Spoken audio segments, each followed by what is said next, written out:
Okay, I hope everything is set up.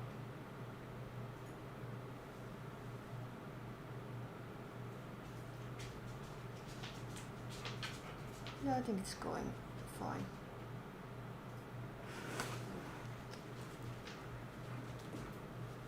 And to get my reference photo up. Next. So yeah, I accidentally started my stream 1 hour earlier than I was meaning to set it. I was thinking I was streaming on my usual time, starting 7 in Finnish time, but it seems like I set it accidentally to starting on 6. Yeah, and I have Ruka here to get some head scratches. Yeah. So today I'm going to paint into my grey sketchbook. And I haven't been painting this for a long time. It's quite empty. I usually try to fill my sketchbook in 1 month. I have been failing for that like last year pretty badly. I started this really far time ago. I have some gouache paintings here, and I really enjoy painting gouaches on the grey surface. I think that's takes best out of the sketchbook. And gouache I'm going to use today are Himi. I enjoy them. I thoroughly enjoy them more than the fancy artist gouaches I have. I have some Mr. Newton gouaches, and I think Mimery Blue, and maybe some Dollar and Brownies as well. But I don't like those. I don't know why, but I like the Himi gouaches the best. And some bunnies here. And today I'm going to paint landscape. I usually don't do landscapes. Yeah, this is like also for this sketchbook. It's really bulgy here. For this sketchbook, because it's grey, fountain pens doesn't work so well on this one. Also, sketching it is really hard with the pencil because graphite is grey too, and it's like really hard to see anything. So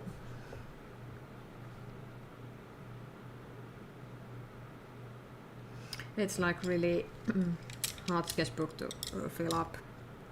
But I hope now I get more into gouache, so I can. I was actually thinking, should I just start painting and worry about the sketch later, because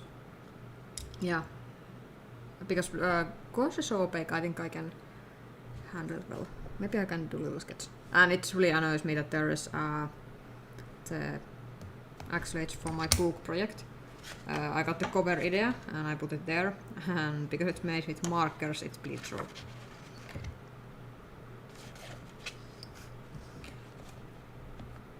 Yeah, this is like one of those sketchbook I bit regret getting also, because you can see it's not easy to lay flat. It's like pop. And it's not hardcover, it's soft cover. And those tend to wear down. And I have quite many sketchbooks that I just like start and then it's just like I forget it. And I feel same box of paint, like I need to be in certain mood for this sketchbook. Like it's so weird.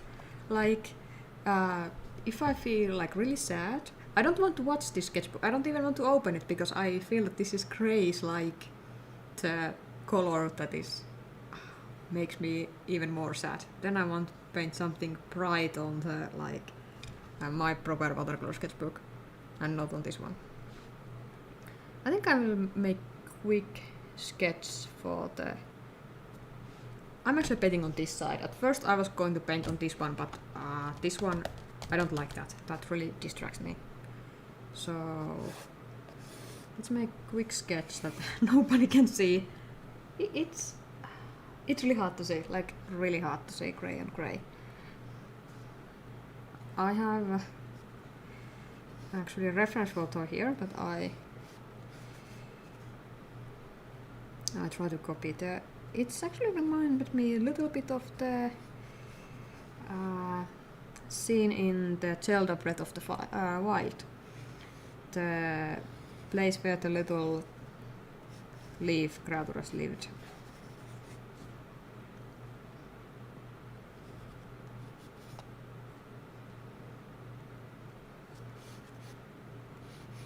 I feel the sketching is so useless because I can't even see anything.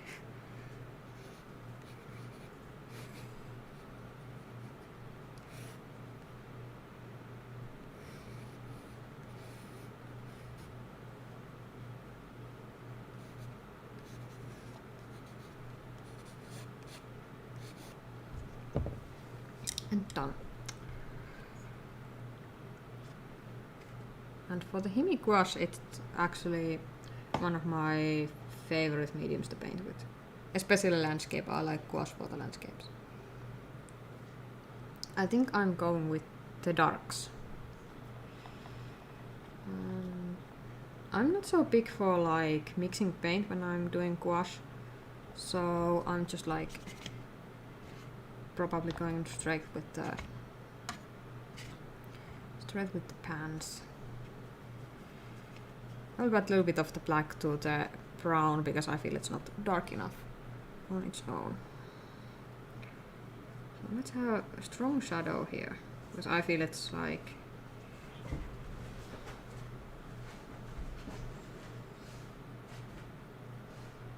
food to establish here. But what I enjoy most on painting on grey surface is that I can make highlights really easily. I don't need to leave them white and I can do them earlier than usual because the paper is mid-tone grey. I have actually one thing I really try to learn with the gouache is that I often use my brush drier than I should be. I don't know why, but with the gouache I use really little water. Of course, because I'm painting with the sketchbook, I have to be really keep the water down because this is not watercolor paper at all. It can't handle water, so. But even if I'm painting on the watercolor paper, I tend to be really on dry brushing. And then my gouache ended up looking like dry brush, which is not ideal.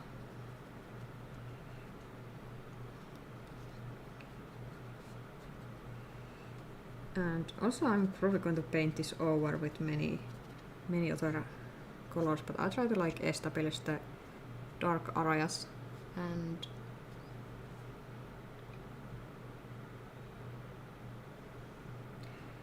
yeah, gouache is something I feel is really hard to use actually, and I really can. If I hear someone starting painting, I usually don't recommend gouache because it's really like it's really hard medium to paint with. I feel it's something that takes so much into consideration. You can layer it, but layers underneath will reactivate if you are using a regular gouache. Acrylic gouache is not so big deal, but then acrylic gouache is like acrylic. It's not too much water there. So let's move it away.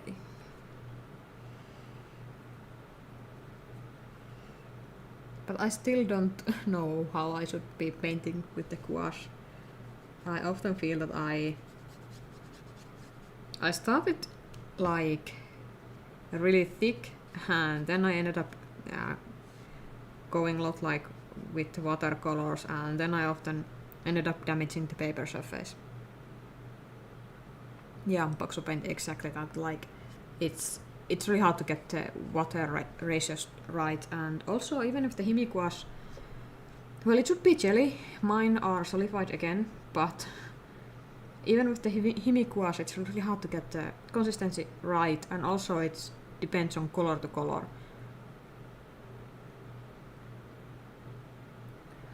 Yeah, it's hard medium to work with, but also I enjoy it. I enjoy it because it's really because it's opaque. It's really spontaneous, and I can just like. Also, there's one aspect I don't like in acrylics, and that is their drying on the palette. And gouache do that, but you can reactivate it always. Because I'm really slow painter, like really slow. Takes me like ages to paint anything. Let's put some darker areas here as well.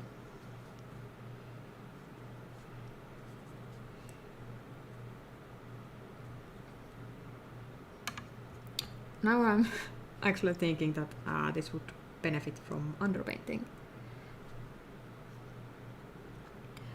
But in any case, it's too late now. I'm not going to do underpainting. Also with the gouache it's really hard because then it will be lifting and mixing for the next layers. Because with the acrylic you can paint over the underpainting with transparent layers, and the layers underneath doesn't mix up with the acrylic. And it's often gives really great results. Like if you do underpainting with something like burnt sienna, you can still paint something really bright and vibrant on top of it.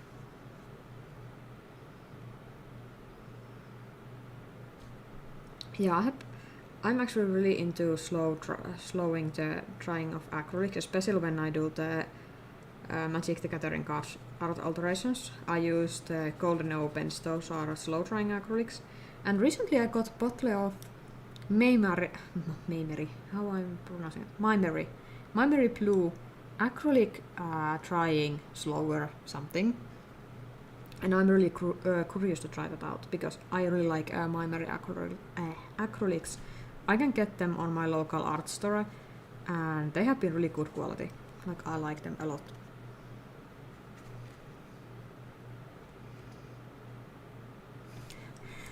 Yeah, I actually hate when the acrylics like dry on the palette. I got what is it called? The Army Painters, if you paint the miniatures, the Stay Wet palette. But it didn't work with the Golden Open ones. They work really weird. Like if you put them on the Stay Wet palette, it's turned like liquidy, the paint, and it was really impossible to paint with them.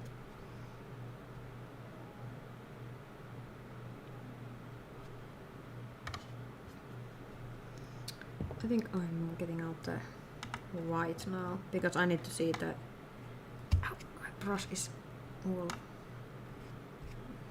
stiff.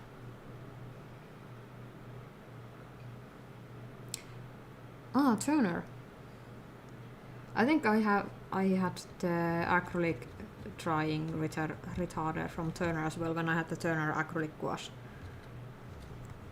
I think I had the additive there. I think I still have actually the Turner additive. Hi Paolo. Now I'm really worried that I have the white and it will be too strong. I know I can tone it down easily, but I want to have the something to like give my eyes to something to anchor my eyes so I can adjust the values better. And also this seeing all as the one solidified gray is not helping.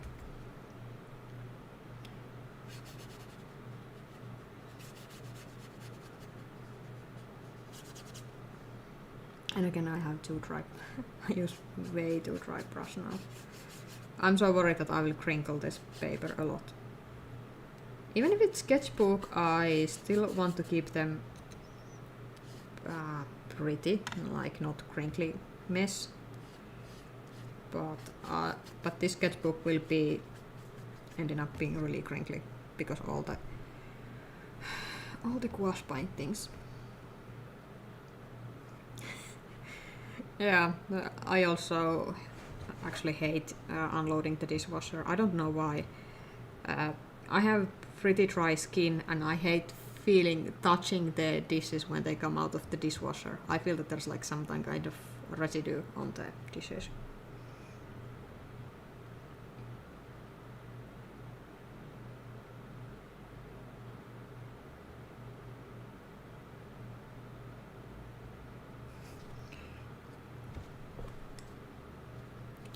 Yeah, with the acrylic mediums, I have noticed that they really last a long time, and usually the less is more is good approach, because if you add too much of the any acrylic additive, I should say, it can really mess up the paint properties. I actually had one drying retarder that really made acrylic paints gluey. Also, I got the golden one that slows drying. I don't often paint acrylic, so I should really be painting more of them. So now I have the skies. No, I don't have the sky, because I can see the sky on this side as well.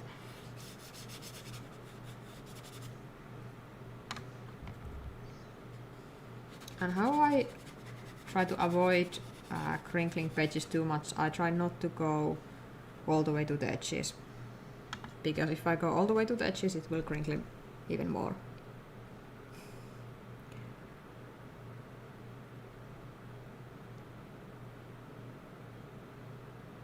Yeah, it's Strathamore. I always forget how Strathamore is spelled. I always forget it. And actually, I think I got a Honey Mule has now the grey sketchbook, I think. That has like watercolor paper, if my memory serves me right.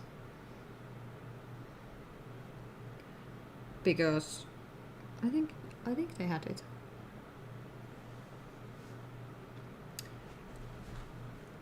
So now I have the whites, and I need more white actually, because the area here will also have quite a bit of whites. It will be like lake or river or something coming here. So I need some white for the water. I will tint it with the blue later.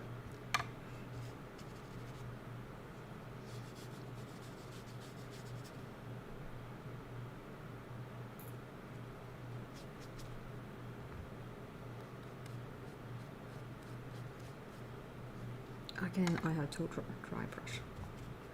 Also, I have been thinking, should I be painting the gouache with more thirsty brushes, because I have I use the System 3, which are my go-to acrylic brushes. But compared to a selection of 5 not white papers, and they are also a lot of fun, but again, it's blue.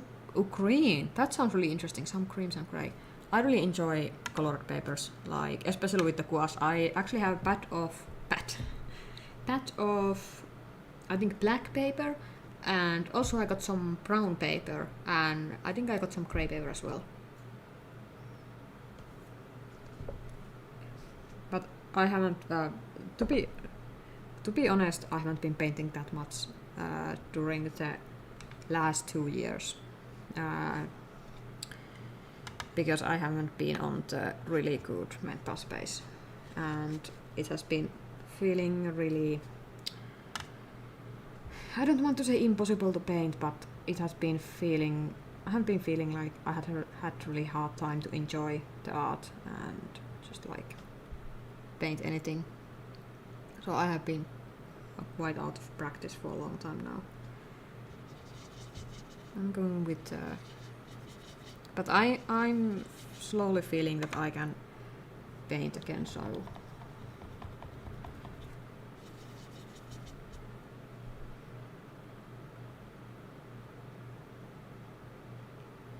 oh, so they are like soft colors. Those are interesting. I have been trying to find those, because I remember I once had paper that was like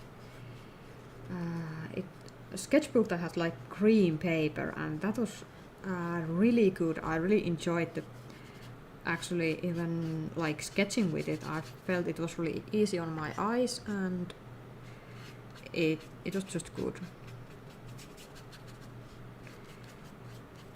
But I hope that colored watercolor papers will be a thing in the future, so we can get more makers to make those.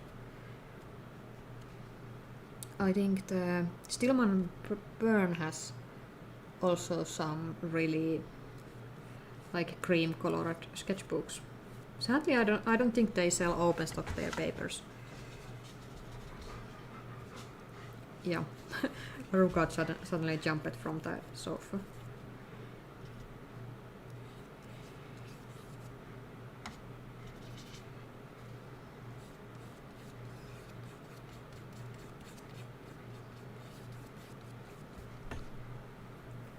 Now I have browns down, I think. I think next I will proceed to yellow ochre.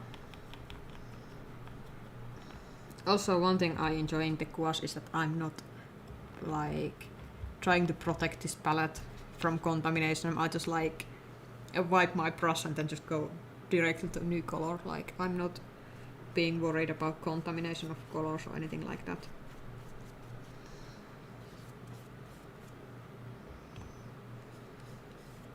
Which reminds me of, I don't know, have you googled like how the great artist palettes looked like? And I can definitely say that they were not careful with the palette contamination.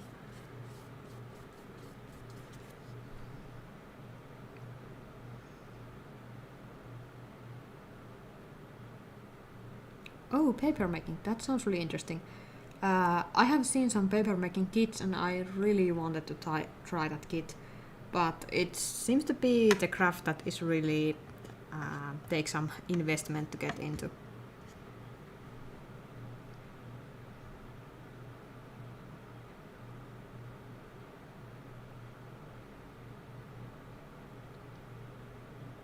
Welcome back, Paula. I did my grocery shoppings on the Saturday, and I usually leave my my boyfriend to get out of the groceries because I'm too lazy after walking all in the supermarket. I'm too lazy to like checking all the dates and arrange them in the fridge, and he's much better on that than me, so he will always do it.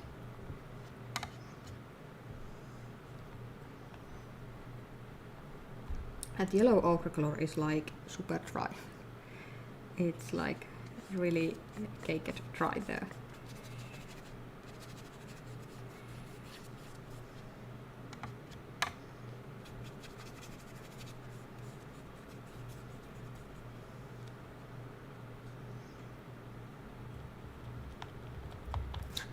I can feel that like the paint is like one solid rock that like rattles inside the pan.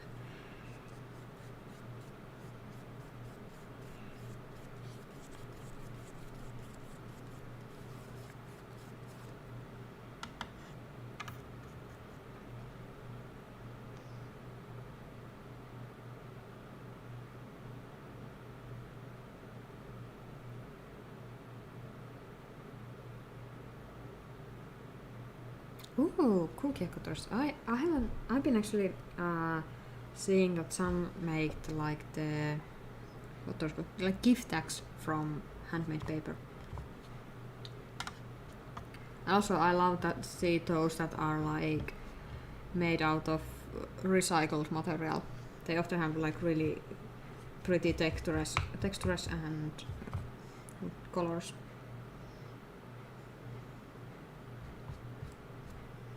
I think I'm switching to other brush now.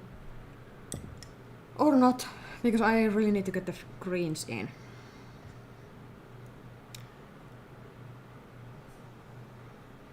Oh! Funny surprise.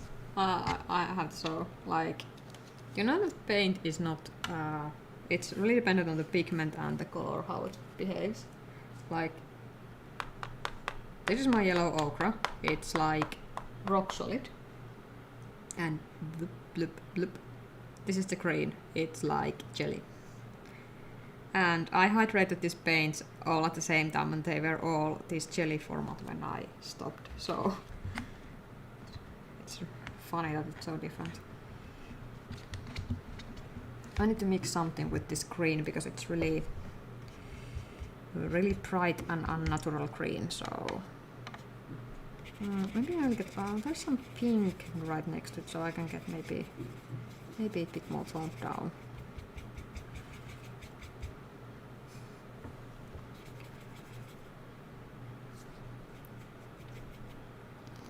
Yeah, it really depends on your climate. I live in very dry climate, so everything goes dry here.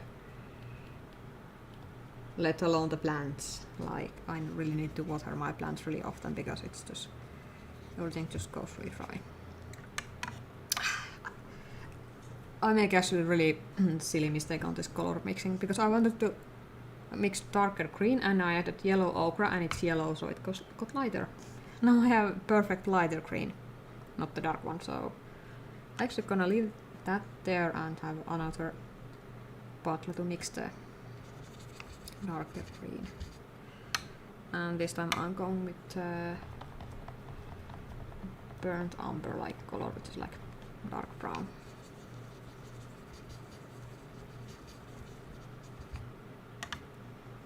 Maybe a bit more green there.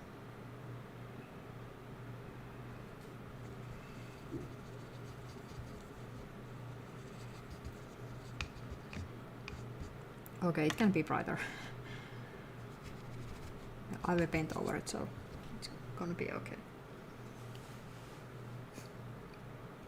Yeah, I have some of these colors have gone really crunchy, and I think they were more crunchy when before I re-wetted them.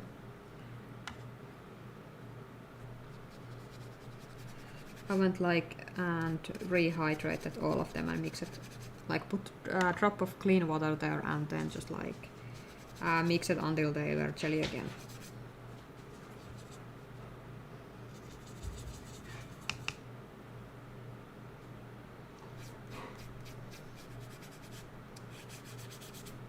But I think that's interesting because it's like Himi Gouache is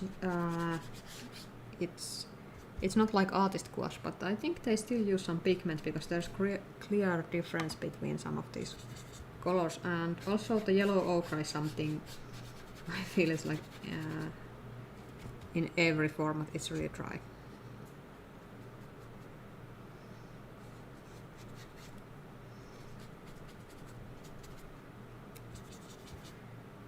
I hope that at some point I will finish this painting because I'm still in really crude underpainting phase.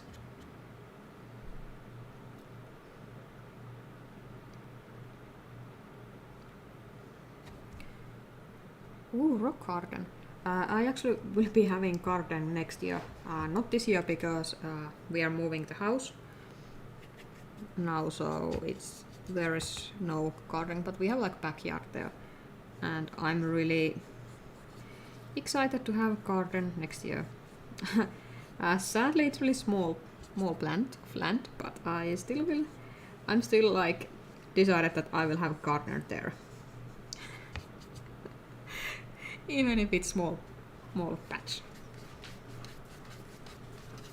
But the problem is it's really sunny spot.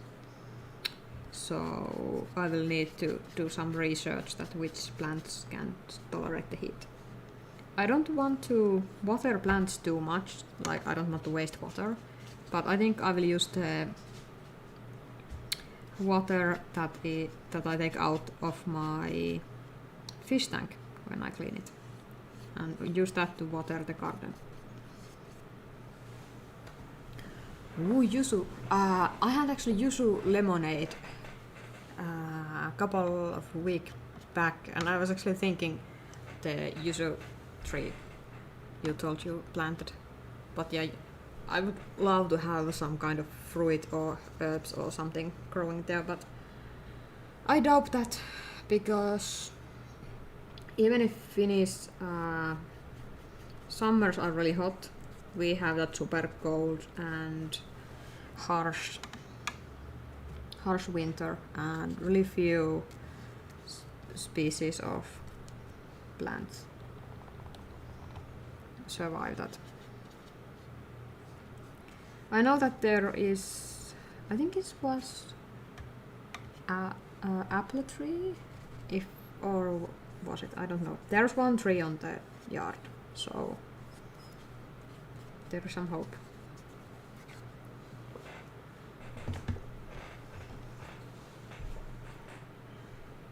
Now I will go with the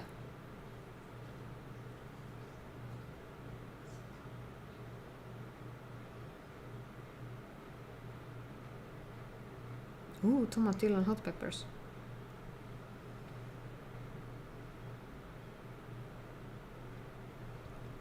I would love to have a vegetable garden, but I think that the yard is too small for that. Because I would love to grow some like cucumbers or something there. Sadly, where my parents live, they have a huge yard, but like my mom has zero interest to grow anything. That is sad, because she would have like perfect place for growing some fruits. And also they actually had greenhouse on the yard, but then they I think it's got like one winter the snow broke it, but it's just like perfect location to grow some veggies.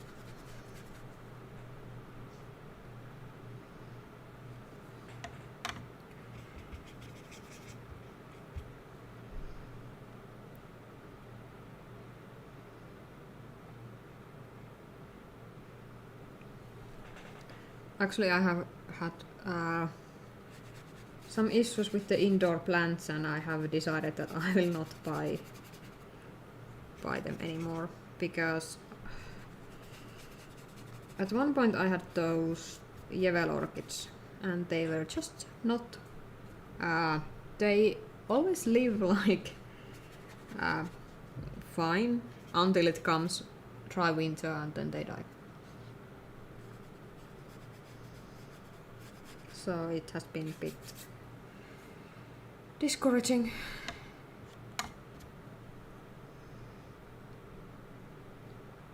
Oh, that's long steak for tomatillos. They're quite big plants then.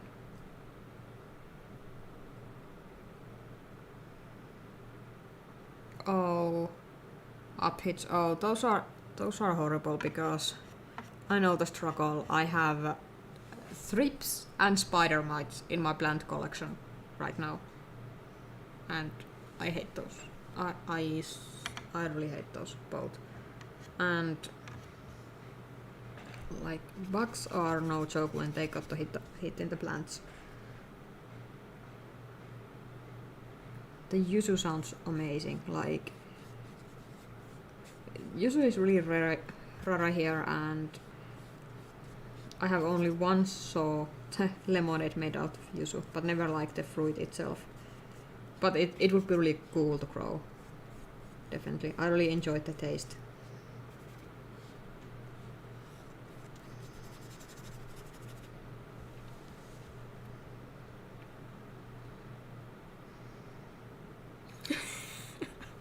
Oh, Boxman, that sounds something like I would do as well.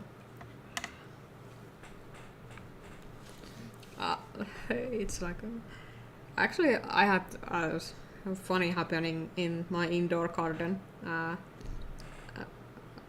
It's a few years now. I actually planted. I ate some melons and then I planted melon seeds. Without knowing, it's quite a big vining plant, like open ground covering plant, and it's really took over. Bunban was still around, and it was growing on top of Bunban cage, and it like really took over the whole living room, like climbing on the curtains and reaching. It reached at the ceiling in 2 weeks, and it's like it really took over my whole living room. It was growing like crazy, and I was like, nope, I'm not wanting this plant to like hijack my living room. Then it made some flowers quite quickly, and it's like those withered away and make huge mess. And it was one of those plants that was really not good for the indoor planting.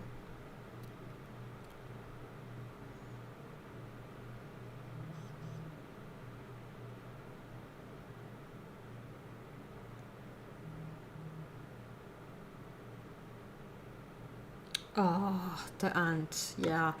I know that the ants are a bit annoying because they don't like... They are annoying because they don't kill the armpits, they just like use them.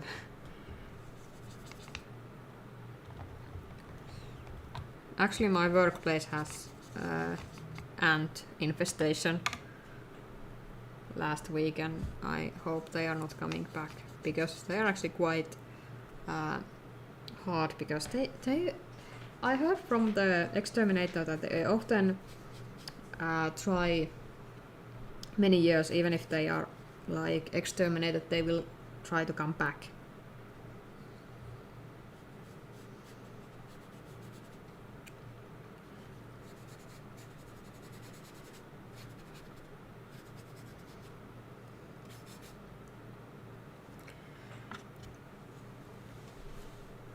White looks really overexposed actually in the stream. It's much less white in real life. I think I can change to details now, maybe. No, I want some bright greens here, like really bright greens. Even like neon bright green. Even if it doesn't make sense, I want some brightness here.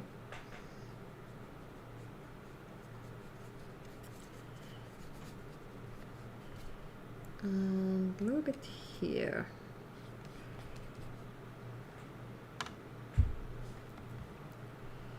And some here. And here. And I have like a loop of paint here. And I want some here as well. And there. And there.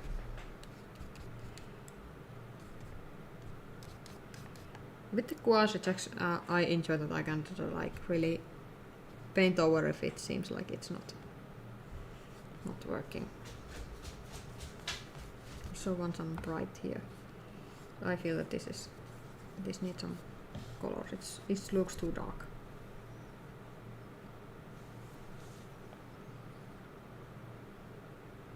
Oh, flying ant day. Actually in Finland we don't have that many flying ants. We have those tiny ones that make just like nest. That are like black and orange, I think.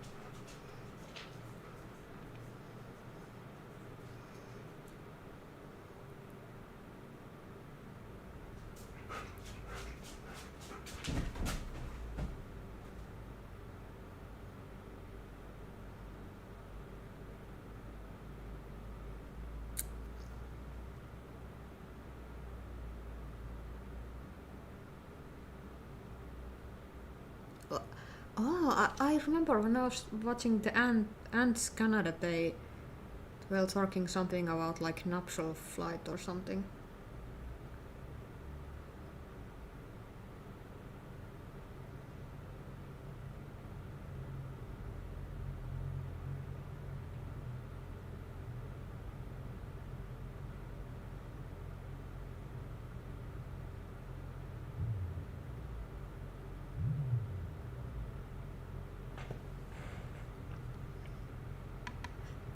I hope I can next year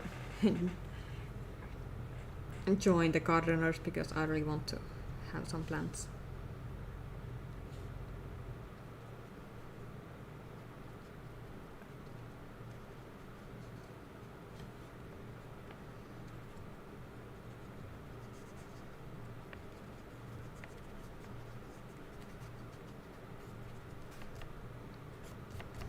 Okay, now I stop fiddling with the underpainting and I try to go and start with the details.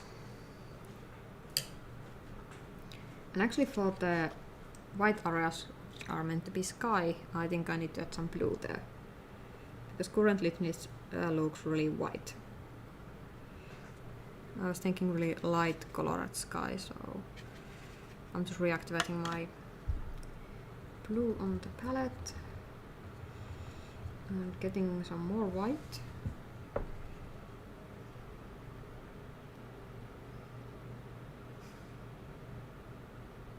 Oh, the flying ants. That sounds actually really interesting. Like, I'm really interested in bugs in general. I have always been, so I really need to search that out. Does those happen in Finland?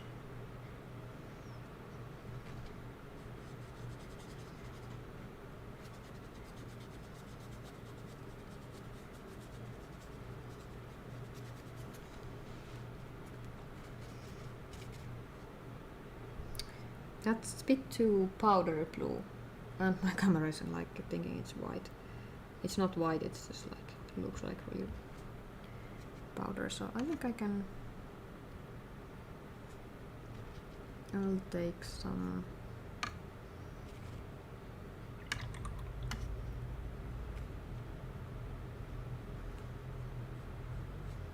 Yeah, this is more sky color. Because that pastel blue doesn't look good on the sky, it looks like really artificial blue.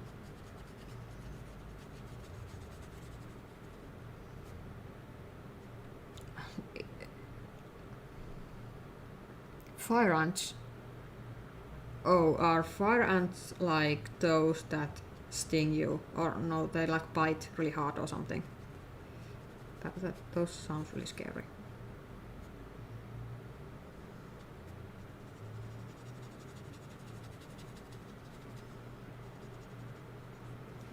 One thing I hate about painting in Sketchbook is that it's really hard to do sky because I often want to use a lot of water when I'm painting the sky, so when I try to do that in Sketchbook it goes really hard because I can't use a lot of water here.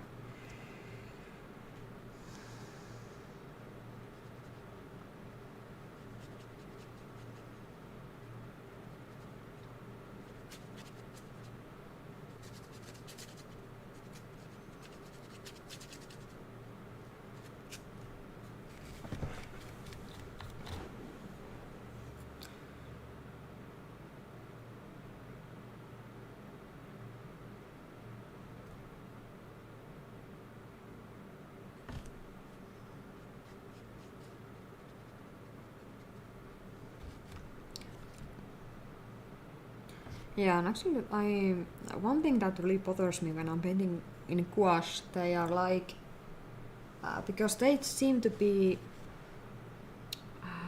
they have a drying shift, and I think that's really major, especially in the Himi Gouache. It's like really change color when it dries.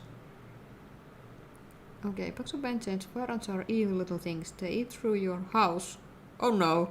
If one bites you, you are likely about to have 100 more to do same because they swarm. Oh, those sounds really nasty bugs. Really nasty. Those and scary as well. I'm actually told... Well, it's okay. I think it's because I don't have the best light here, so...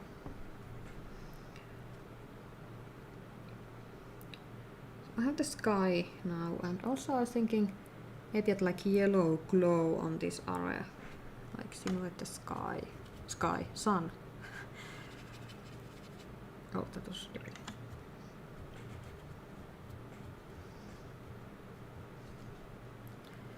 I'm trying to get really watery yellow mix here.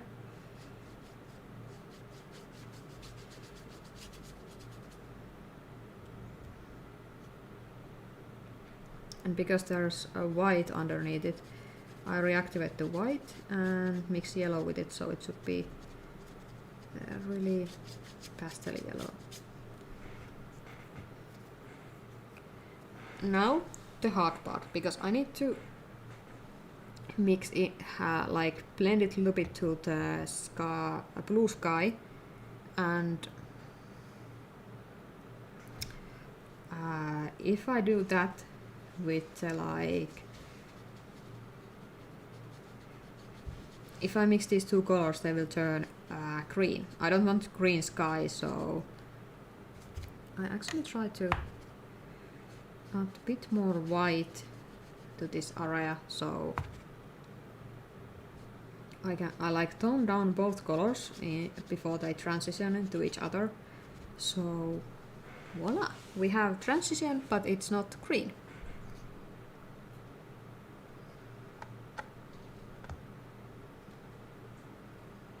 Yeah, speaking of horrible issues when scanning watercolors, that was main reason why I still had the game project going on, but oh my god, I need to like scan. I want to do all the art in watercolor and scan it on the for the PC for like digital use, and it's really horrible. Never do that. It's horrible to scan, and it looks just really bad. And I have been thinking alternatives to paint it digital watercolors, because it's so hard to scan watercolors. Okay, now the sky is placed. I think I try to work from like background and come like towards the foreground. And I think next one I will be working on this area.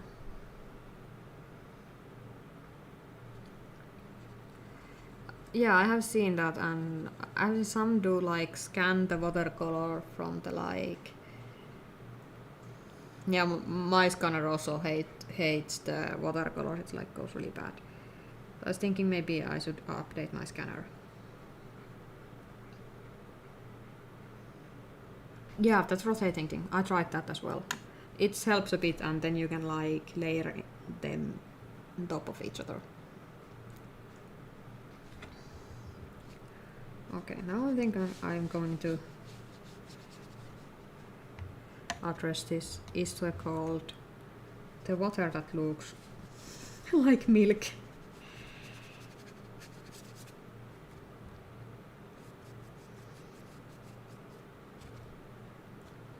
And I want it to be really tropical, so I'm going with a bit of turquoise on the water. It usually looks... Oh, this funny thing that the other green was also really liquidy.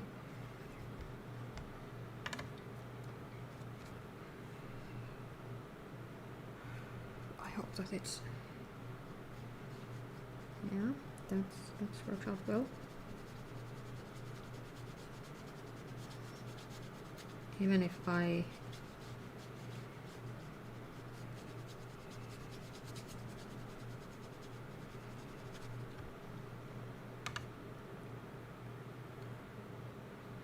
thing is that Himi Gouache is quite strong in the colors, so I still have to be careful not to like, when I want something tinted, I have to have like really wet brush and just like barely touch the color mix in the palette.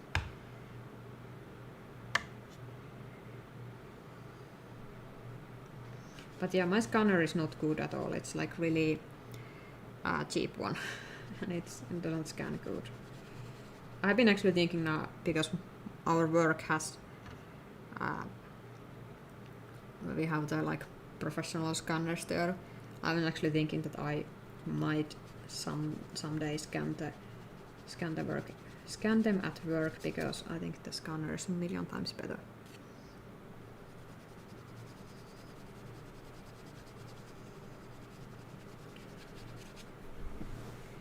Actually, now I noticed that the color goes all the wrong way, because it should be darker closer here and goes lighter when it's far away.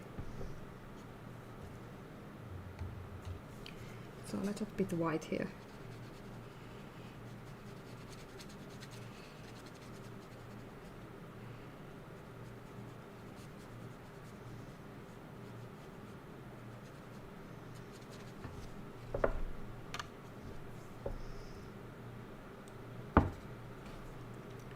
And for this one, it can be darker.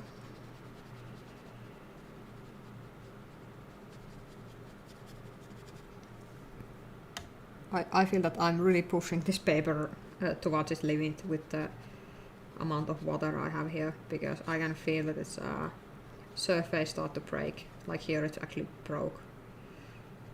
But yeah, it's sketchbook, so it shouldn't be too big issue.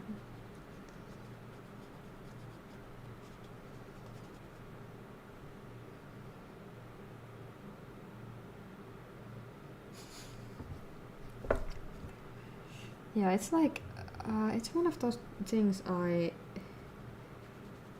have been really trying to study on the perspective books, like how colors behave when they are on the perspective, because that is something that is often overlooked, and it seems to be the one subject that wasn't touched on the new color and light book I got.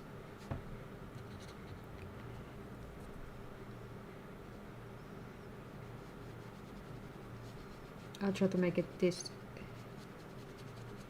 clearly a lighter tone, so I don't need to darken so much on this foreground water.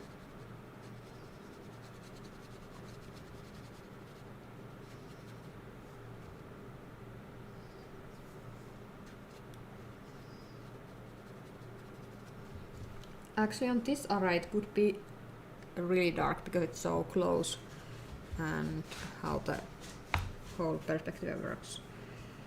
It could be almost blackish here, but I try not to do that. I don't want to... Ruka! Mitä sinä teet? Ruka suddenly jumped on the sofa. he jumped on the sofa so hard that he almost knocked over one of the plants because sofa moved. And he jumped on that. Ruka! Mitä sä teet? Okay, there's something interesting on the yard, because Ruka is watching there.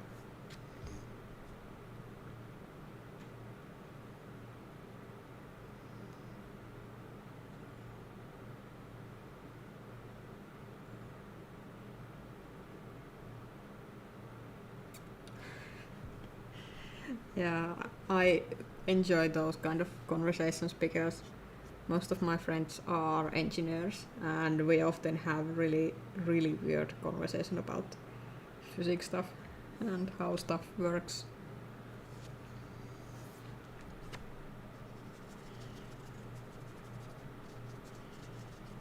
Oh, I try to keep myself now in. I actually listened to really interesting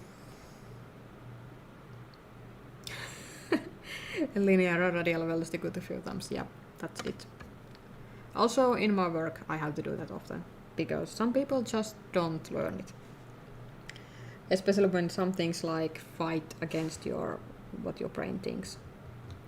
But yeah, today I actually listened to a really interesting podcast, or what's it, like TED Talk or something,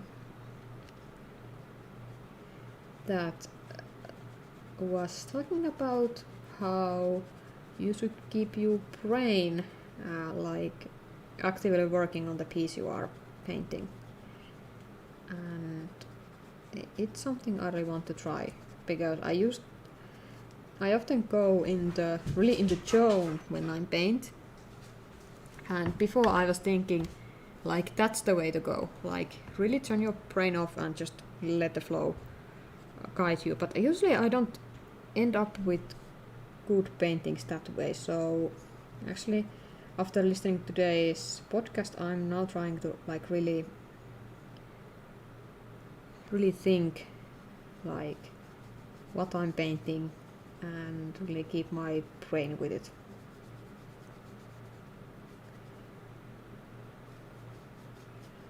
Now I'm painting some rocks and some plant mass on the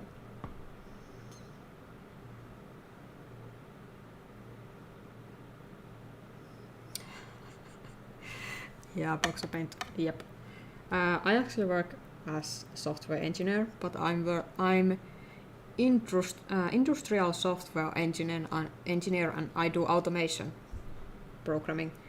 And I have like million times to tell at work that nope, I'm not going to do your HMI. I'm automation programmer. I program your machine. I'm not programming your HMI. Like, seriously. Bye, Paula. Have fun. Walk with the doggies. I think I should be walking with the Ruka soon too. Oh yeah, if it's really hot, I hope that you find some nice shady path. But yeah, some people just... I have seen that there's this misconception that if you are a programmer, people often think that programming is like one thing, like all programmers do same thing and that you can like change them. Nope, it's not work that way. Like, I work in a really specific programming field, and people often don't realize that it's the thing I do, and I'm not like regular PC programmer. I'm automation engineer. I program big machines. Funny thing is, when I was... Yeah, I code, but it's more like... I code... Let's say you have the big machine that makes, let's say, cell phones. So I do the code that automates the process and put the cell phone together.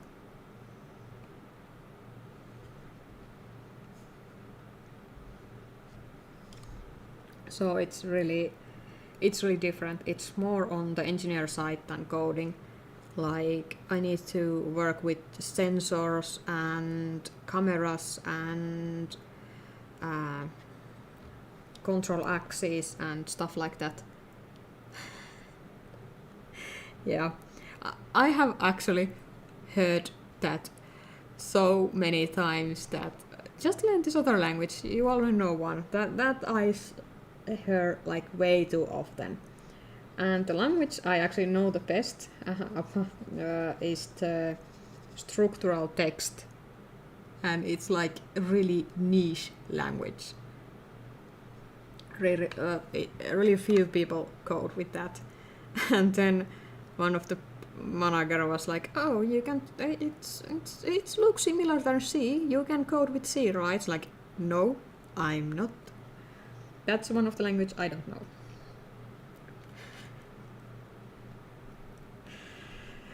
And I haven't often actually tried to combat that with if they start asking me really these stupid questions. I ask something like, "Oh, you cook?" Like, I use example like if you are like if you have bakery and it's same thing that you go to bakery and ask them cook you beef. To go to programmer and ask them do something on the different language. And it's often like the programming, it's much more than the language itself. It's like it's all the stuff that like relates to it.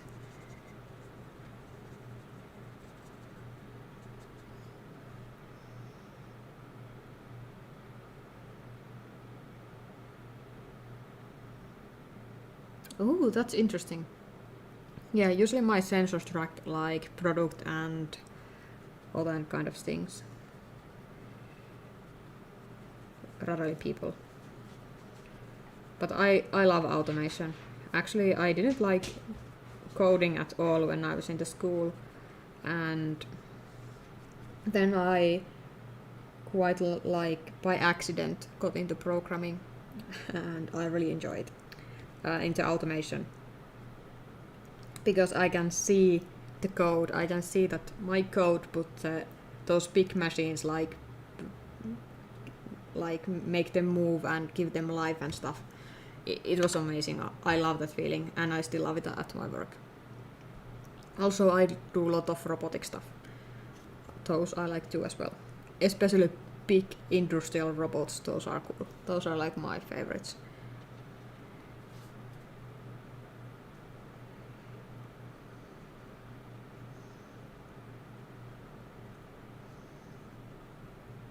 I'm going to tone down this green area here because I feel that it's like pulling eye to the wrong place.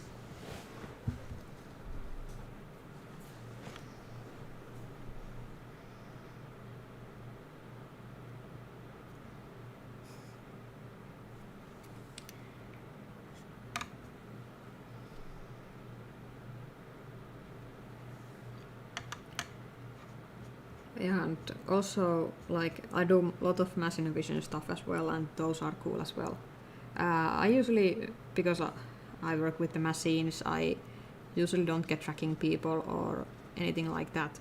But at the same time, I find it's really cool. Like I often think it's in the way that how I would do it. Like if the machine vision have to detect some flaw, I'm like thinking how I would detect that flaw, and then I start my programming there.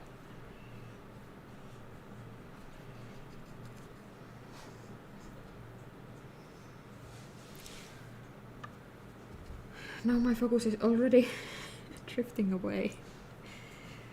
I can really feel that my brain choices are like gone. No, that was Ruka. And weird thing is that my brain has really want to start at details, like I was thinking something wine here or something really last step details. It's really weird that like I have to like force my brain to work in order, and yeah, weird.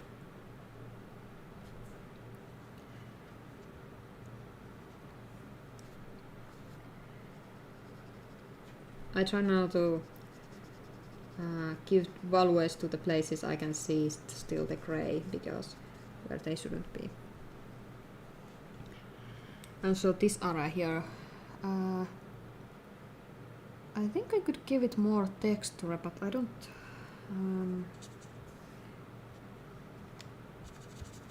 I think at first I want to have something on here, like this area darker, and this too. Nah, let's go to the details. Like I want to go there, so not yet, because I want to add a little bit more plants. Like this edge here is really sharp, and because it's on the distance, I think it shouldn't be that sharp. So let's give there like some kind of plantation, like foliage there, and blur the line a bit. So it looks like it is. Yeah, that was instantly made it better. Yeah, definitely. I just have to with this. I don't know why I'm like so worried all the time that this paper is like going to wrinkle, because it doesn't have a wrinkle. I use moderate amount of water and it has still not gone so bad. But on this area it actually is really broken on the surface. I could always like slap thick layer of gouache on top of it, and that will be smoothed out.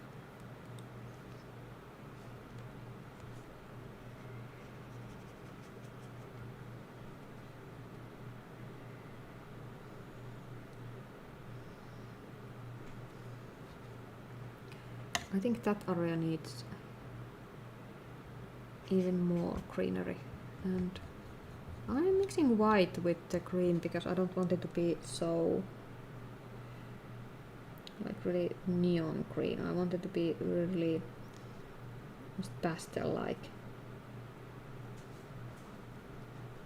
because yeah, this is also one of those areas that is far away, so color should be a bit washed out.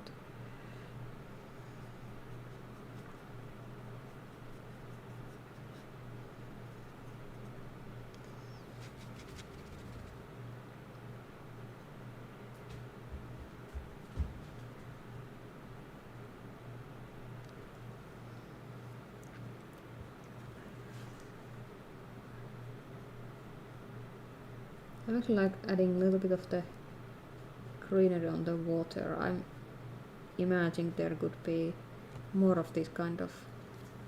I don't... Island is not the right word, but... like some small plant formations on the water.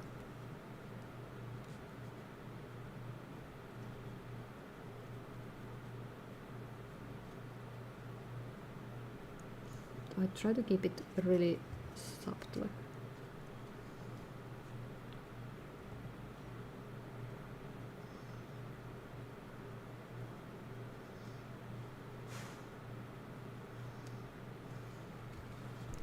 I'm thinking, could I do like water swoop here, like waterfall, like on this area, going this direction. It could work, but it needs some darker shade on the bottom, I think. Like here, to connect these two areas.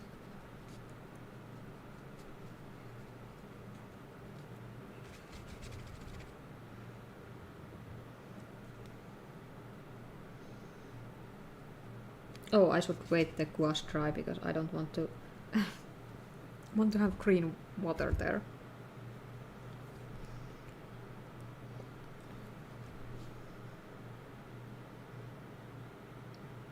I'm really liking how this is turning out. Like it's slow to paint, but at the same time I feel it goes really the...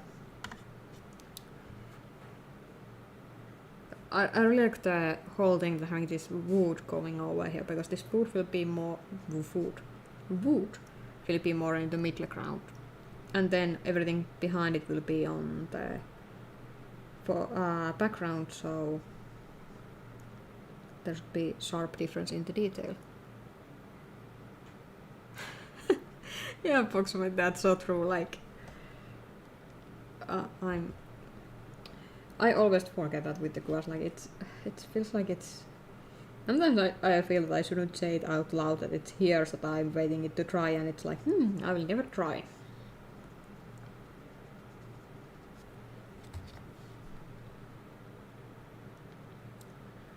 And this area, I think I could add a bit more details, and also this I want to soften it out.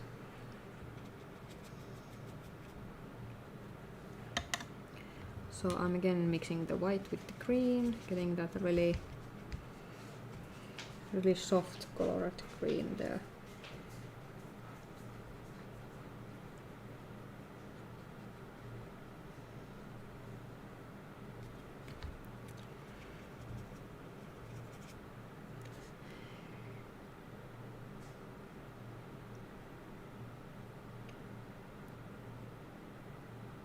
But I have been thoroughly enjoying these Himi Gouaches. I remember before I was getting these, I was like really thinking, should I really buy these, because I felt like I had like enough art supplies already. But this has been definitely one of my favorite art supplies for all time. Like, I really enjoy painting with them.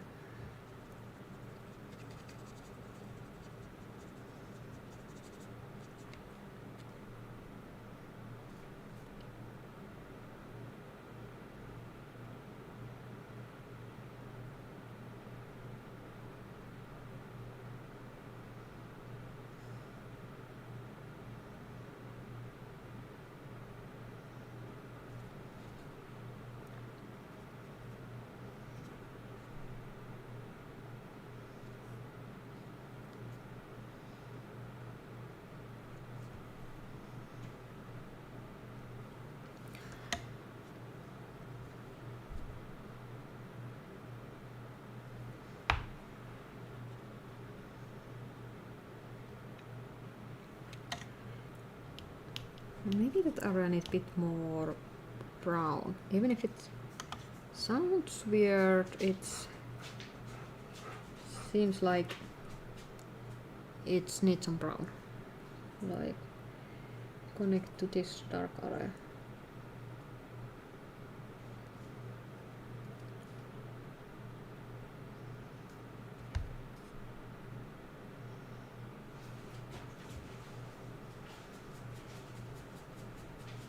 I still try to keep myself not grabbing the tiny brush because I really want to grab that. Like I want to do all the details, but I should be reminding myself that nope, it is not place for tiny details. It is far away in the horizon and there shouldn't be that much of detail there.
I don't like that line there.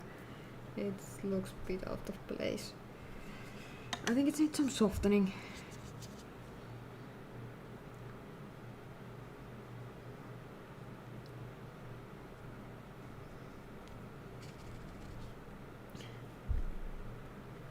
Okay, now that Ara is dry, so I can go with the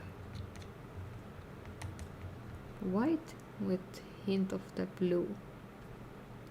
So I can get it flow over this area. And this I need to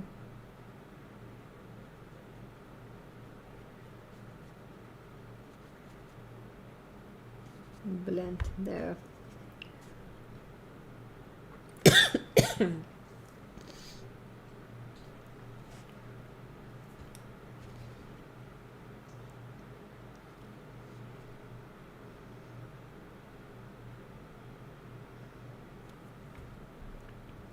I'm not yet sure do I like it or not.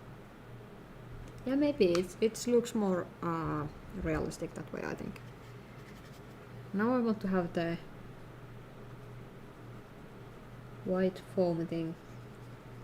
So to make it appear more, I will just give this bit more the turquoise color.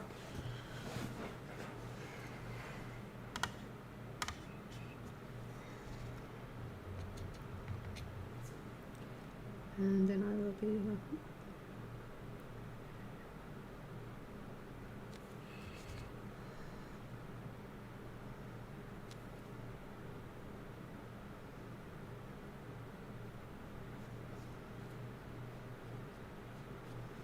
oh, that is really in the wrong place. No, it should be there.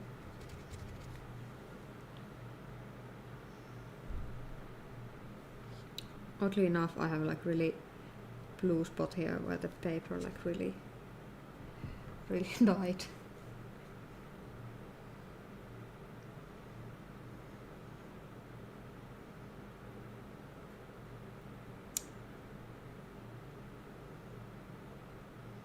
I think I can start now with more detailing, but I think at first I'll add some values here because I noticed that there's some areas that need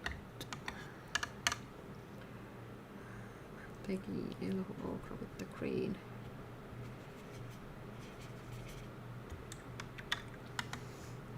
Oddly enough, this green I use in the mixes are really weak, so I have to add a lot of it. So let's give this area a bit more light. And it's really brown.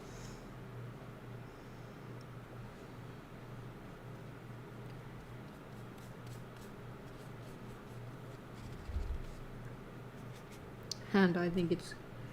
I could use some brightness here. And for shaping, like making it look like it's like coming out of river, these underneath areas need to be dark.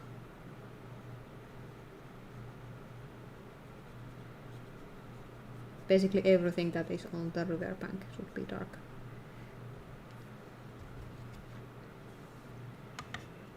Same goes with this area here.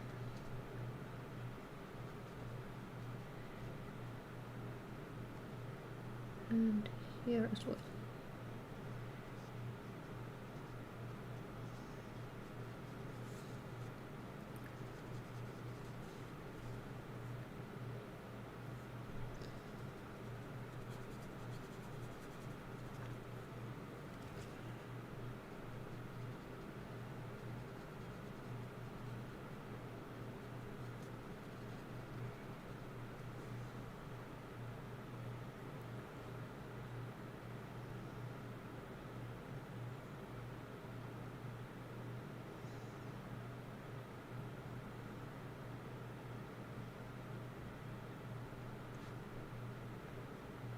I think I will next detail the tree trunk here. And first I will give it some bit more shape. Like I want it to be having 3D shape, so it should be darken on this area and lighter on the other ones, but I want there should be some grooves, so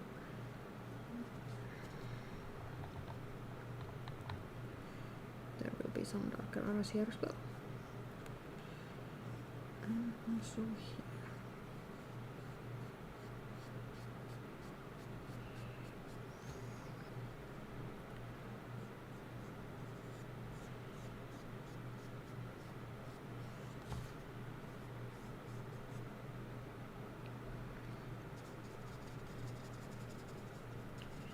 And I want it more blend to the environment, because this dark area, even if it's on the reference photo I'm loosely using, I feel it's really disrupting. Like it really makes the wood look like it's not attached to anything, so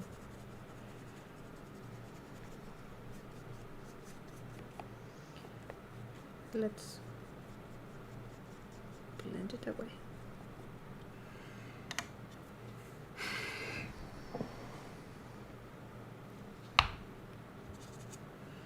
Now I need more the dark green.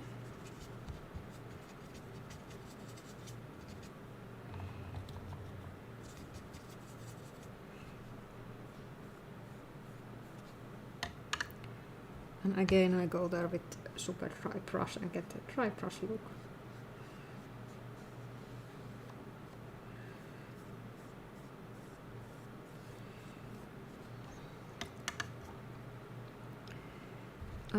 I think the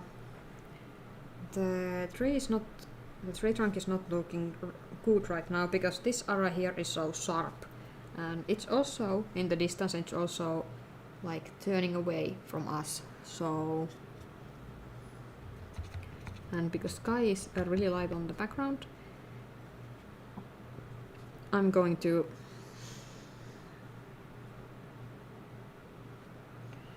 make the trunk light here.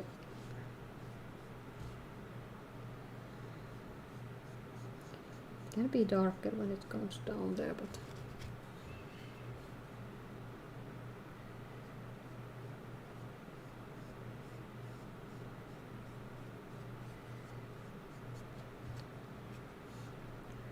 I need to make it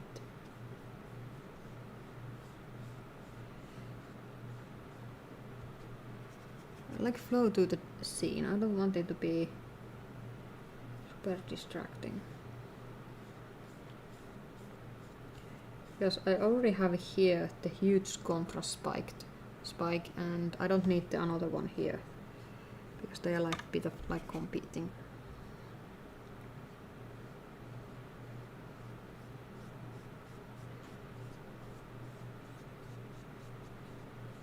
So let's push it back. Oh, that's need to be that is blue. We don't know. Oh, now it's look like no, that looks horrible. I don't want it to have a patch there.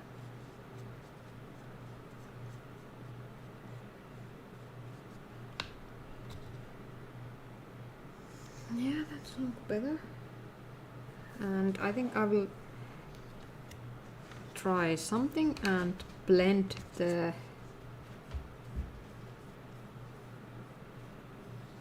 green to the that's here to the lighter area, which might be it might need a filbert.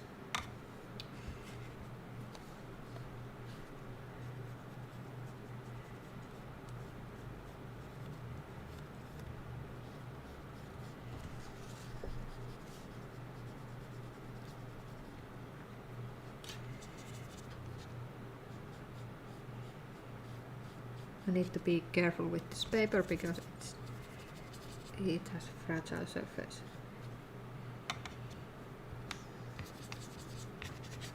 I need some darken tones here.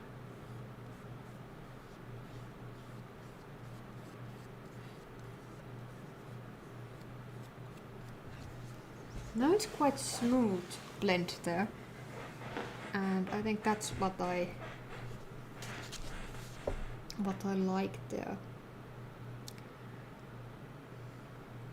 With this other one, I also think I want to add some strong highlights there, like in this area.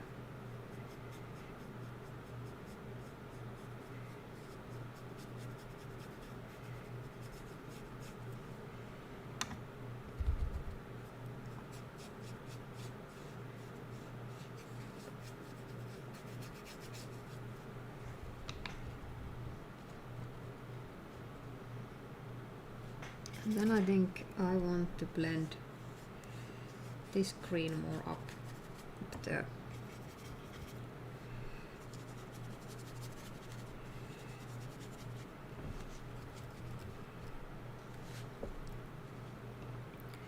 And for this area,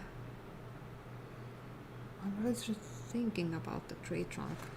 This area is actually quite close, so it could have some details already, but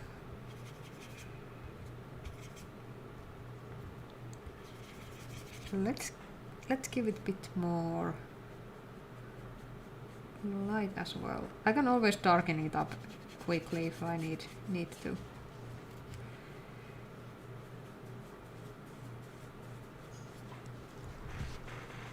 Yeah, that's look better, because before the dark was really going on the edge, and I think I don't want that, so even I'm going to cut this shorter.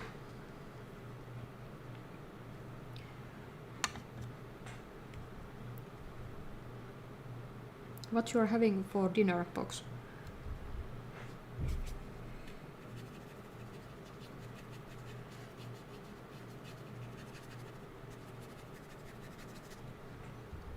I think I will have some takeaway after this stream.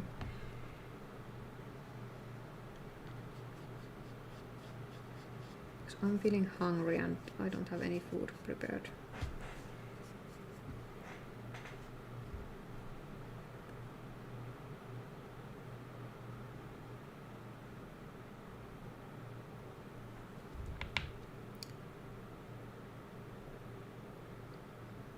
I'm thinking about the shape now, that I might want to, it's, how I can say, it looks too perfect, like I want to have it a bit more, maybe be like that, but I need like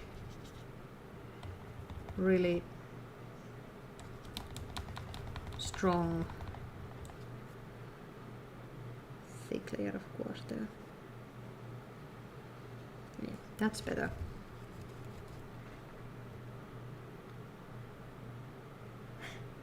Yeah, I like those food that you can just leave in the oven and they like make themselves because it's really hard when you have to like stand in the kitchen heat for like many hours to prepare something.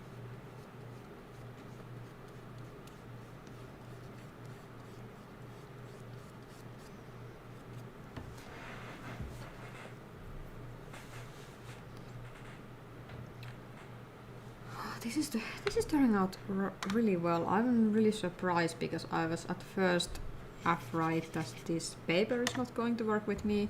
I was also afraid that because I usually don't paint with landscapes. Now I have some weird grey mix on my green area. And that's some browns.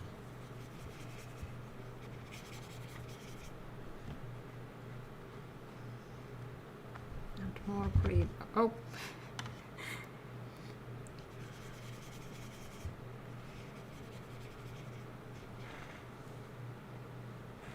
Oh, pre-washed and frozen.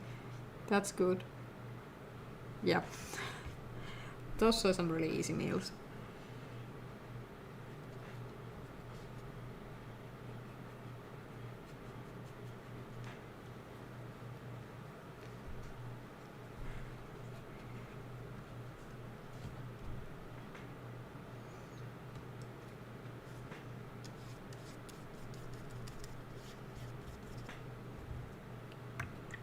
I think I will pull that super dark area all the way down. And that is also really I always say disgusting. Not disgusting, but distracting. There's quite a bit of the contrast there, but I will later... Actually, I think I can do it now.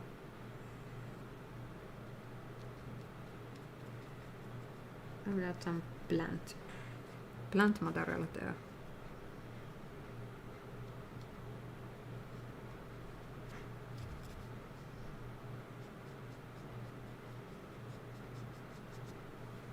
To soften it up.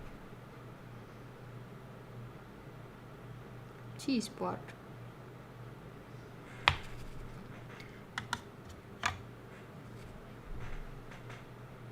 I have been actually really now it's not so hot in here right now, but when it was the heat wave hit, I really tried to get my weekly meals something quick and easy and something that doesn't make me stand long times in the kitchen.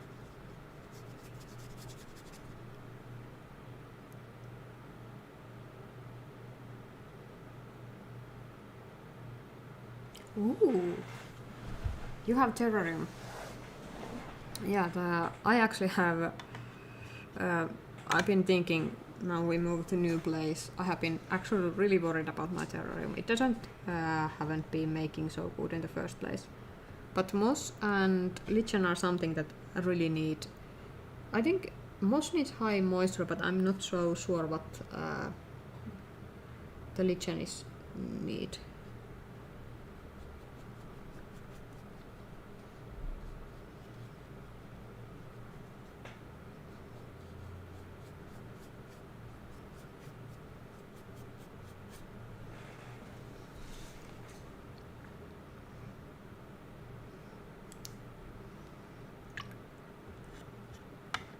I really wanted to have moss terrarium at one point, but then I think at my climate and decided it's not worth the hassle because it's really hard to make moss grow here. Like most of the year, it's in the winters our houses got really super dry because they are central heated, so the air is just dry as bone. And some extra hair on my brush.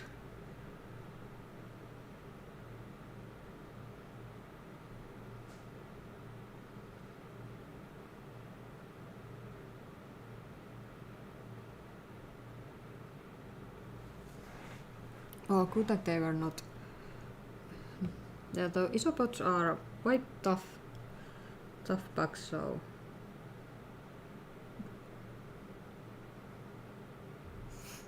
It's weird that sometimes plants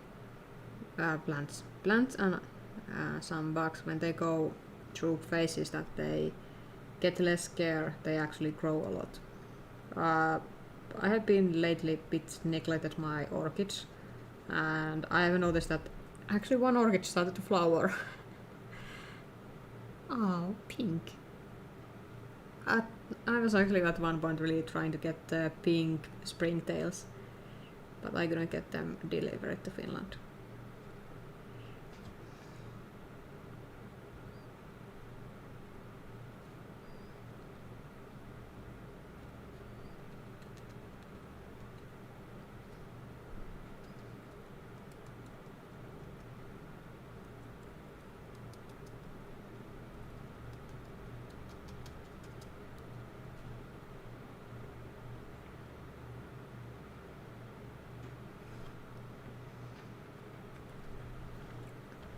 I was actually thinking I could do some bioactive terrariums next that have like some isopods and springtails and like beneficial bugs, because now I feel that because I don't have any beneficial bugs in my terrariums and they are not bioactive, and also my other my terrariums are not fully like planted.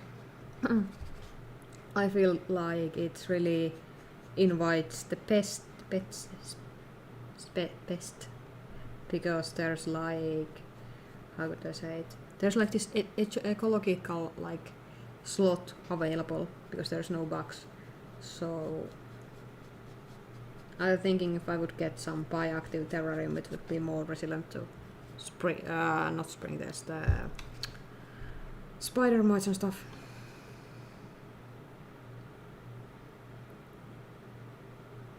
Ah, interesting. I didn't know that about the isopods. It's I really enjoy bugs. I have been thinking if my boyfriend wouldn't be so against the idea, I would probably have something kind of some kind of spider as pet as well.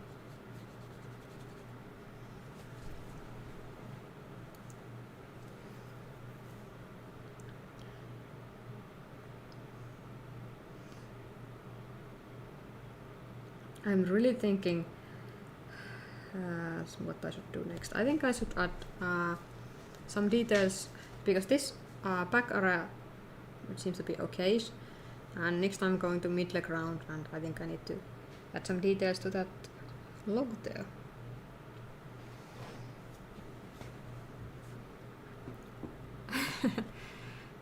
Yeah, it's funny, like actually with my aquarium I often think that there's the goauches that are really shy and they are not out often. I often think that they are they are somewhere, like I have lost them, but when I drop some food there they always come like swarming out. Same goes with the shrimps. My shrimps are really, I have lots of shrimp in my terrarium. Lately they have there has been less, because I think what happened was that they got too trusting with Päivi, and Päivi is my betta fish. And I think they got too trusting with the Päivi, and the Päivi used the opportunity to get some fresh meal, because Päivi looks really plump.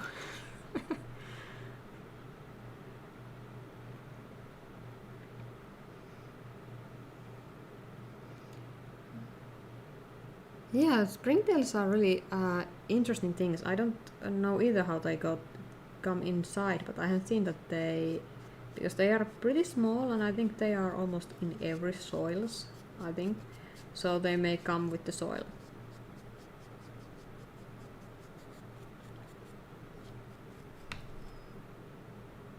Three isopods, 2 centipedes, and several earthworm springtails. Yeah, they may come with the rock as well.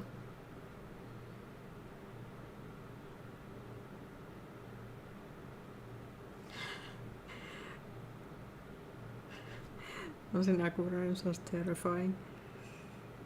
Yeah, I really want that we move, and I will buy some new plants to my terrarium because not terrarium, aquarium, because I have been quite neglecting it. I ran out of the CO2 and my terrarium didn't like that.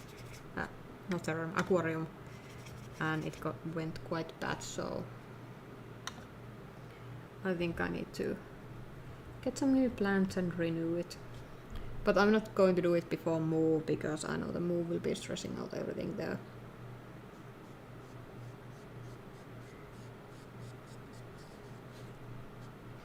I think that the logs here need some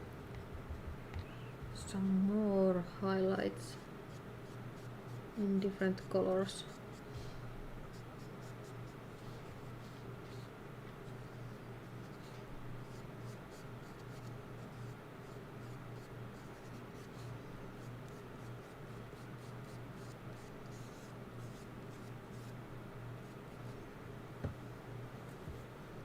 I'm first trying to get the 3D shape right and worry about texture later.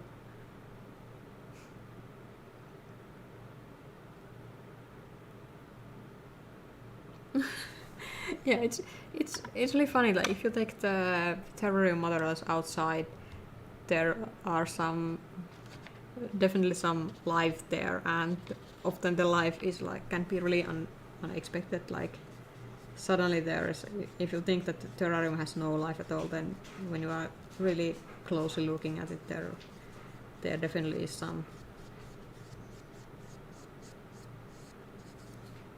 But it's good if those are beneficial bugs.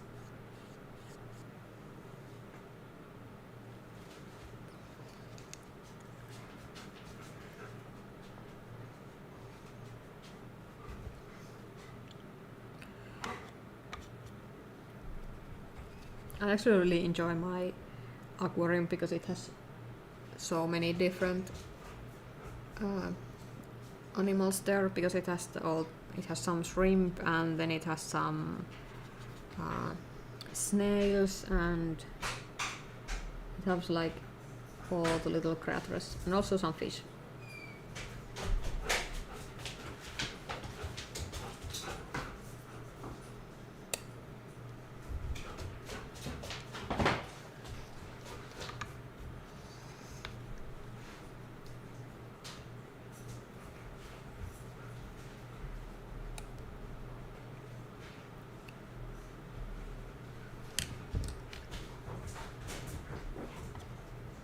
It's really hard to get this 3D shape right on this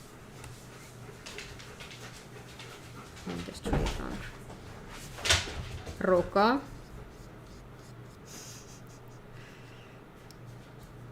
Like, actually I feel that my eyes are getting a bit tired of all the painting.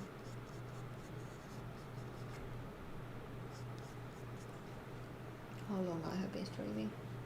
I can see that far. No, I can't. I have like my PC is quite far away from me, so yeah, it's all. I will stop at. Yeah, Ruga is really happy because boyfriend got home. So I think I will paint 15 minutes or so now and then stop the stream. As a very odd thing, I feel like my eyes are really tired. I don't know how that happens, but maybe because I'm actually looking this really close and or something like that. It can also be the surface because it's so I don't know. Could it like be different to watching because it's matte surface and there's so many harsh of these like color changes.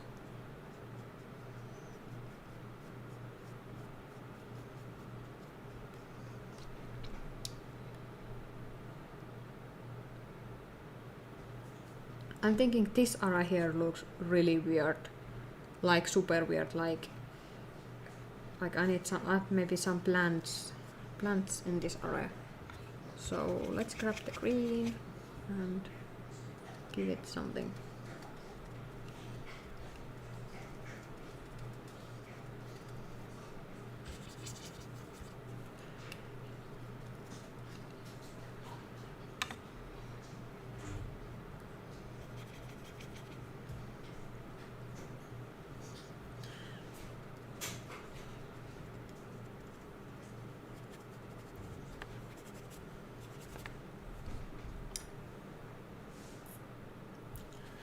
Yeah, it can be like that for a while until I get more either.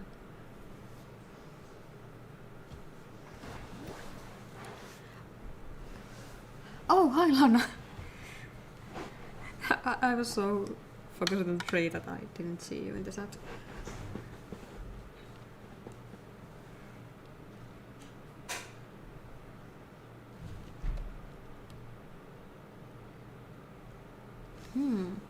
I think there's one thing that now bothers me is that this part of the tree trunk is really green, but this other side is really brown and dark.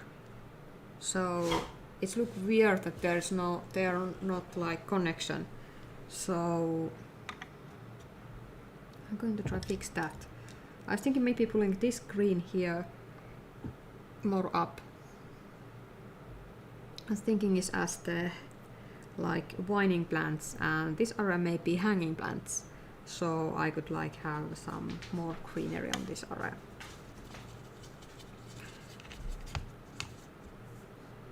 Because I think this is the can be like the I can add some details on this area because it's starting to get quite close.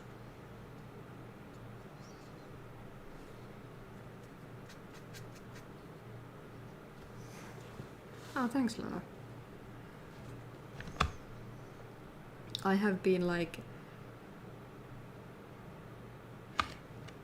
Yeah, I was thinking that too, like it's a more moss, but I think that even if that's look realistic, I think I need to maybe some vining plant here, and then having the hanging plant there would help that it's looks more coherent or something.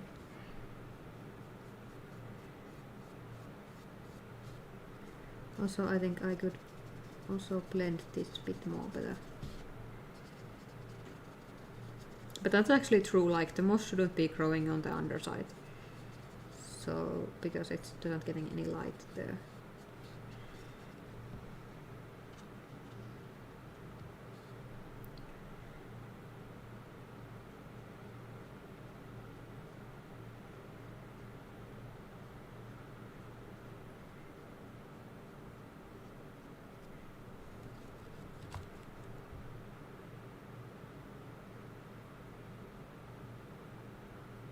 Oh, that's good.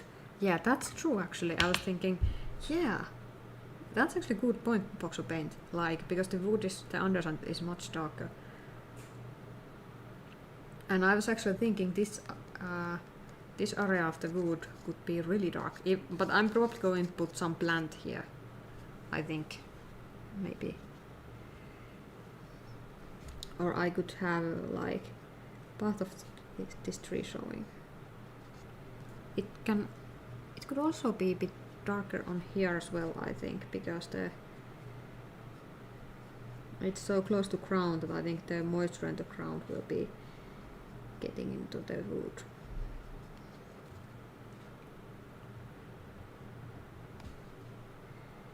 Oops, now I picked the wrong brown. I picked sienna.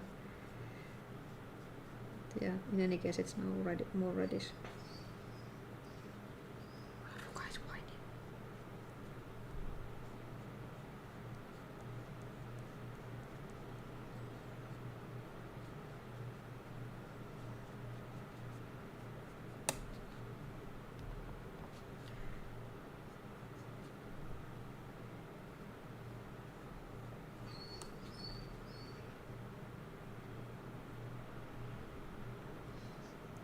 That yellow ochre in the set is like hard as rock and it's not wanting to re-wet. I'm doing tiny bits of it here. And then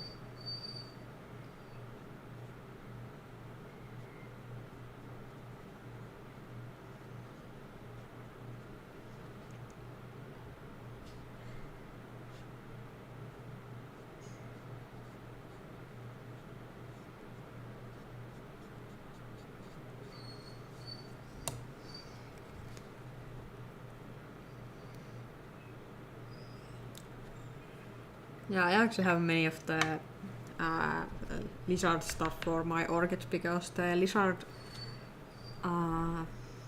sphagnum is really, I know it's sterilized and it's really clean, it has no bugs or anything with it, and I bought it for my orchids.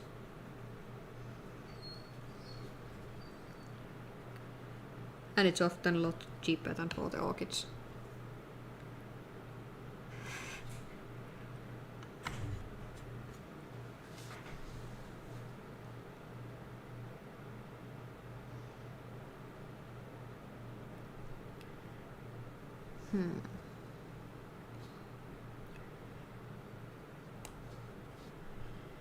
I think I may need to put out the detail brush soon. Yeah, I need the smallest brush because I want this area have more details and being almost like the main part of the painting.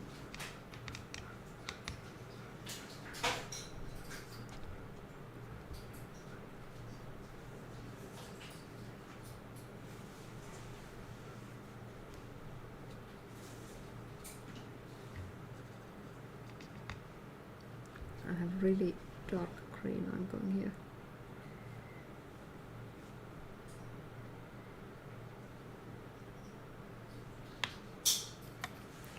But I think it's not the darks. I think I need having more of the lights here than darks.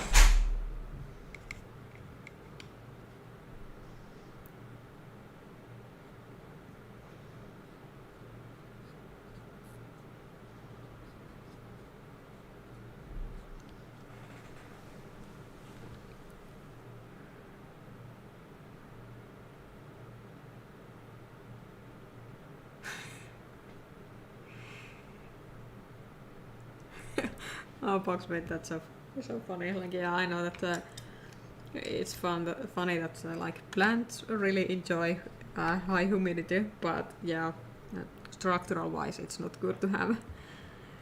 I'm actually really happy that in our new house we have a window in the bathroom. No, not like the bathroom. Bathroom, yeah. We have shower and sauna there. So there will be definitely some plants in the bathroom as well. There's 2 windows. And I'm thinking maybe I could finally get a vanilla orchid to thrive. Since last time I tried it, it didn't like me at all. So I'm hoping that it has that moist enough conditions for vanilla orchid. I have had 3 and all of them has died. All of them are died.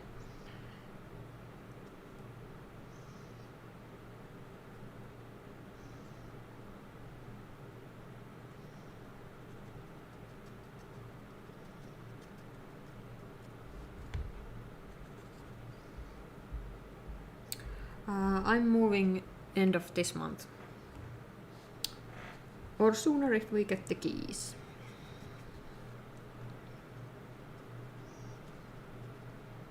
But yeah, it's stressful thing. I'm not happy at all.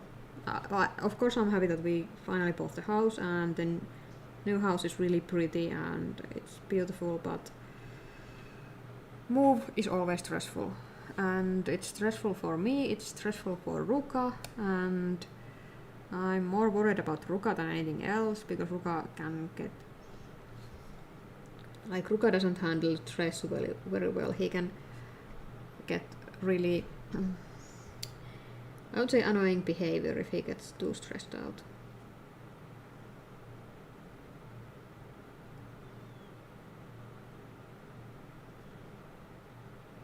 And I know many dogs don't handle moves very well. Ruka has never moved, so I'm a bit worried.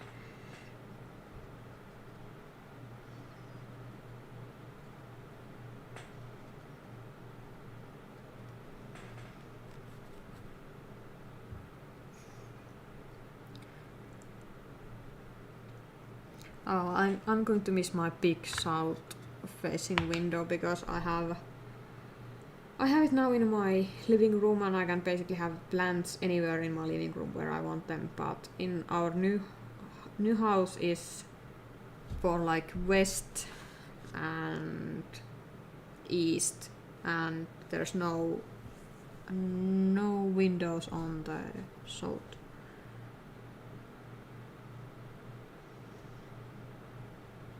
But I hope my plants will survive. I have been really researching that, how they want their lights and which is best way to have them in new home. Also, we have this current house has like huge windows, so I will have some less window space there. So I've been really trying to narrow down my plants, but it has been hard. Also, I bought new plants recently, so I'm not doing so well on that regard.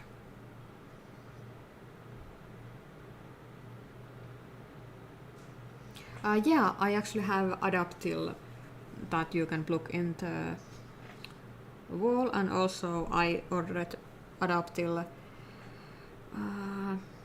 collar.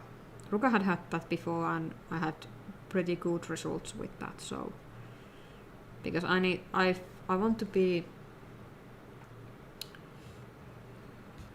that it's as easy for Ruka as it can be, and I know him very well, so I know that he will having a hard time, and I want to make it as easy as possible for him, and also easy as possible for me, because when Ruka gets stressed out, he can be really menace. He can be really pain. Like, he starts to bark everything, and he often gets really annoying behaviors when he gets stressed out. Of course, I don't blame him because he is not probably choosing to move, so. But he will have his own little yard. We will fence that yard so he can run there, and I hope he will be doing good. What is my fear is that we will have that yard fence, and then Ruka don't want to be there because he is not used to run on the yard. And usually he is like, he will be fine on the yard if I'm there, but if I go inside, he will probably come inside with me. So he's like probably not enjoying it alone.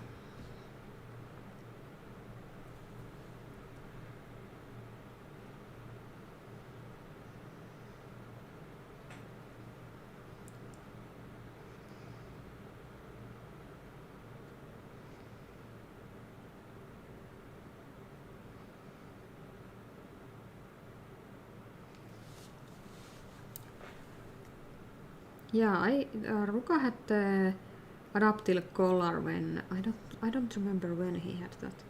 He had those in 2 occasions. I think it was when I divorced,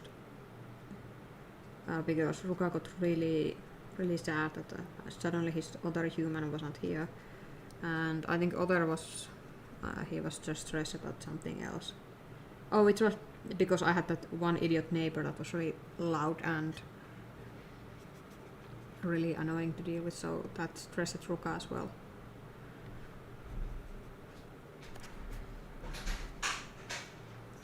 Now I'm trying to give this some textures here.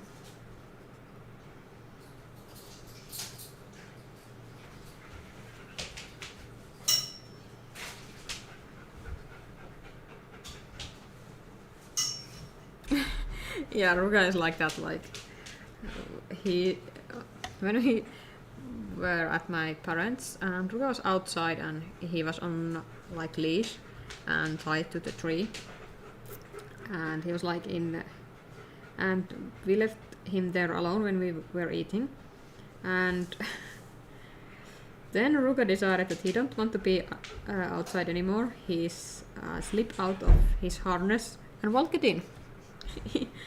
He could have like all the, like he could escape it or left somewhere or something like that, but he chose to come inside because I was there. He didn't left like anywhere, and I'm really happy about that.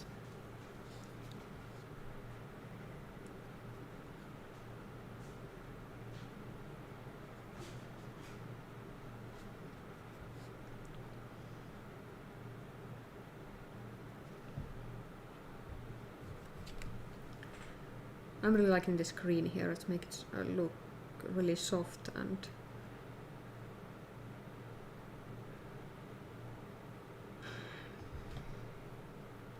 okay, I think I will end the stream in 2 minutes since it has been 2 hours now. And I think that's, I try to keep that as standard streaming time. Even if I started early today because I accidentally chose wrong time in YouTube and I was like, wait, what time I was streaming? Then I was, oh no. Because I was watching Dan stream before this one.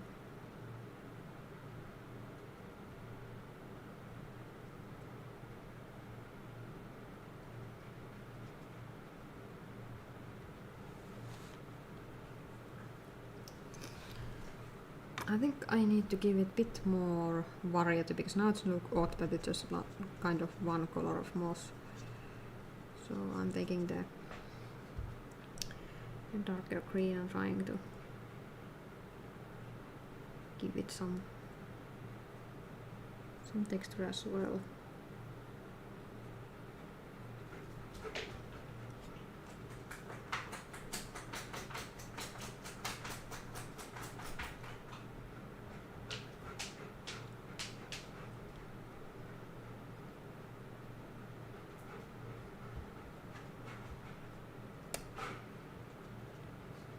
Times like this I hope that I would have some old, really worn down brush that I could use for painting. Would be much faster than just stippling paint.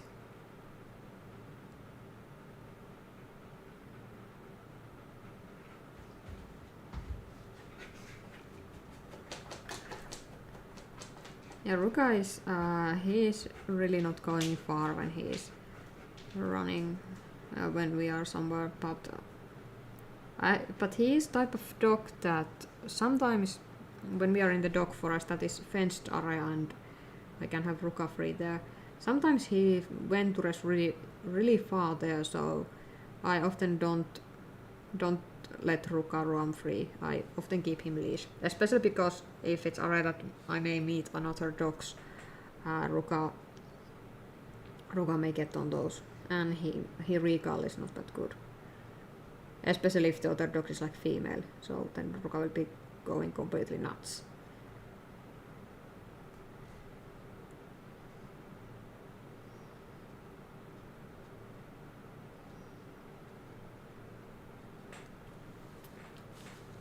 Oh, this stippling thing is really making this wood look awesome. But yeah, any case, I'm ending the stream because it's 2 hours now, and it's not good for sitting 2 hours painting. God,